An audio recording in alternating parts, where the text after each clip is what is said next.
बिस्मिल्लाहिर्रहमानिर्रहीम students, ACCA FA2 में हमारा chapter number 5 that is accounting principle and characteristics के आज जो है हम इंशाल्लाह BPP की एग्जामिनेशन किट के सवालात सॉल्व करेंगे और उसको डिस्कस करेंगे। तो सबसे पहले हम 5.1 से जो है स्टार्ट करें, जो आपकी BPP की किट के अंदर जो सवालात दिए हुए हैं चैप्टर नंबर 5 के। When the owner of a business take goods from inventory for his personal use, which of the following accounting principle should be considered?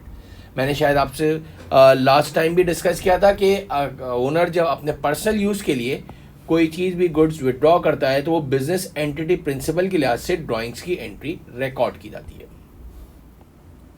तो D delta is the right answer.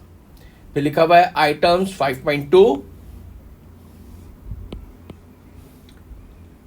items should be included in the financial statement if their omission would mislead the users of the financial statement। कोई ऐसी चीज जो आपने जो है skip कर दी तो याद रख लीजिएगा ये मटीरियलिटी प्रिंसिपल की वायलेशन हो जाएगी। विच of the following accounting principal governs this, ये इसको कौन कवर करता है? तो मटीरियलिटी प्रिंसिपल जो है कहता है कि कोई भी मटीरियल आइटम जो है अकाउंट फाइनेंशियल इंफॉर्मेशन में से जो है स्किप नहीं होना चाहिए।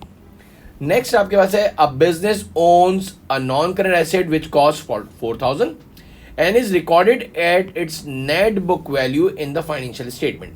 विच of the following accounting principle have been applied, यानी कि आपका कौन सा ऐसा अकाउंटिंग का प्रिंसिपल है? नॉन करेंट एसेट जो है आपने वो 4,000 रुपये का जो था उसकी जो है नेट बुक वैल्यू पे इसको जो है आपने रिकॉर्ड करा है, तो वो गोइंग कंसर्न अजम्पशन है कि business will go on and on. देखो ये नॉन करेंट एसेट अभी बहुत अरसे तक चलता रहेगा। 5.4 पे आते हैं। Paul has been told that cost should be taken into account in the same period as associated with revenue, कि कॉस्ट यानी एक्सपेंसेस और revenues of one accounting period should be match with each other and recorded in income statement.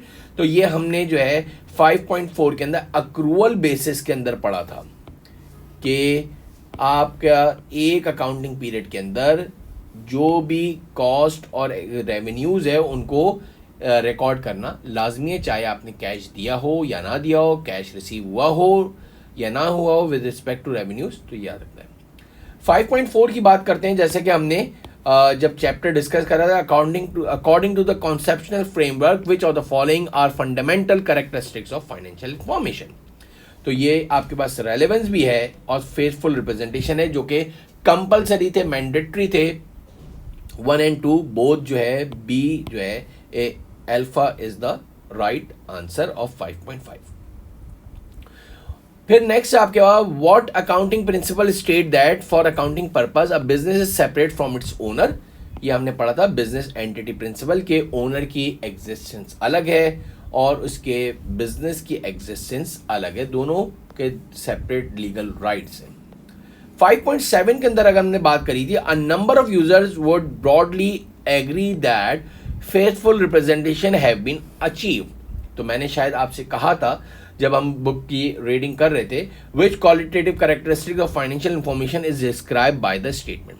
Faithful representation के अंदर मैंने कहा था neutral भी होना चाहिए आपके पास, और कंपेरेबिलिटी भी होनी चाहिए, और वेरीफाइबिलिटी भी होनी चाहिए। अगर याद हो आपको तो 5.7 में आपके पास फेथफुल रिप्रेजेंटेशन में कि financial information is describe by the statement, faithful representation में आपके पास वेरीफाइबिलिटी आपके पास इंपॉर्टेंट आ गया। ये जो फेथफुल रिप्रेजेंटेशन के अंदर जो है रेलेवेंस तो क्वालिटेटिव कैरेक्टरिस्टिक्स में हो गया, अंडरस्टैंडेबिलिटी भी हो गया, कंपेरेबिलिटी हो गया, वेरीफाइबिलिटी जो है वो आपके पास फेथफुल रिप्रेजेंटेशन में आ गया। अब business apply the same depreciation policy to all its computer. तो ये आपको शायद याद हो, कंपेरेबिलिटी है कि एक अकाउंटिंग प्रिंसिपल है तो वो आप सेम रखोगे। तो 5.8 का आंसर जो है कंपेरेबिलिटी जो है इसको कवर करता है। 5.9 में transactions are stated at their value at which they occurred and not adjusted at the end of the year, which accounting principle is described as statement। तो 5.9 का आंसर जो है बीटा हिस्टोरिकल कॉस्ट कंसेप्ट हो गया। 5.10 के अंदर which qualitative characteristic of financial information to be achieve through a combination of consistency and disclosure. कह रहा है कि कौन सा ऐसा क्वालिटेटिव कैरेक्टरिस्टिक है of financial information can be achieve through a combination of consistency and disclosure. तो आपके पास ये कंपेरेबिलिटी जो है वो आपके पास जो है कॉम्बिनेशन ऑफ कंसिस्टेंसी आ जाता है, कंपेयर कर सको, इसीलिए तो कंसिस्टेंट रखा जाता है। 5.11 में देखो, information may become less useful if there is a delay in reporting. अब मैंने शायद कहा था कि वो इसकी इंपॉर्टेंस खत्म हो जाती है अगर आपने टाइमलाइन ना इसके अंदर यानी उसको with in the time period में नहीं करा तो आपके लिए वो सब बेकार हो जाएगा। तो इसका डेल्टा जो है राइट आंसर हो गया। ये आपके चैप्टर नंबर 5 के कुछ एमसीक्यूज जो है ये इन्होंने बीपीपी की जो है एग्जामिनेशन किट में दिए थे, जो हमने अल्हम्दुलिल्लाह जो है सबसे पहले चैप्टर को कंप्लीट करा था कि बुक में क्या क्या दिया हुआ है बीपीपी स्टडी टेक्स्ट में, और इसके बाद हमने इसकी एग्जामिनेशन किट को सॉल्व कर लिया। तो अल्हम्दुलिल्लाह हमारा ये चैप्टर कंप्लीट हो गया। नेक्स्ट टाइम जो है नए चैप्टर का आगाज़ करेंगे। Thank you.